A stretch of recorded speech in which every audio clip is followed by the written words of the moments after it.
Je m'appelle Mélanie Aimé, je suis médecin légiste et coordinatrice de l'unité violences faites aux femmes, une nouvelle unité qui vient d'ouvrir en novembre 2021.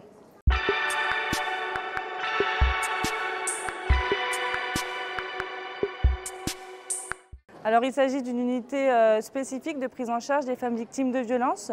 L'objectif, c'est d'offrir une prise en charge pluridisciplinaire aux femmes victimes de violences, donc une prise en charge médicale, médico-légale, sociale et psychologique.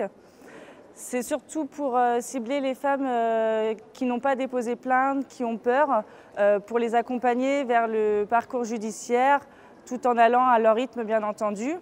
On reçoit également les femmes qui ont déposé plainte pour leur proposer une prise en charge pluridisciplinaire, sociale, psychologique. La première étape primordiale, c'est de repérer les femmes qui sont victimes de violences.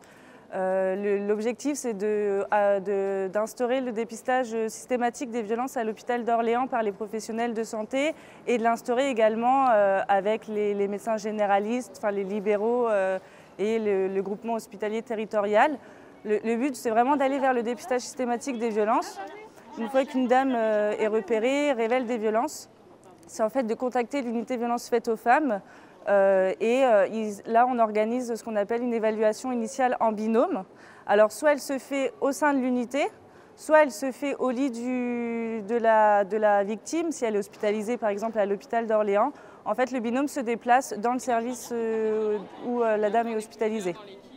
On évalue la situation globale, les violences, la situation familiale, la situation professionnelle, sociale. On dépiste aussi les enfants, on cherche à savoir s'ils sont victimes ou co-victimes des violences.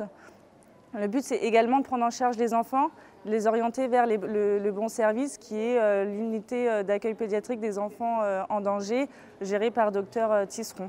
La prise en charge des femmes victimes de violences, c'est faut oser poser la question aux femmes.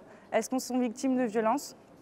Et ne pas hésiter à réitérer les questions parce que généralement, elles ne vont pas révéler tout de suite les violences.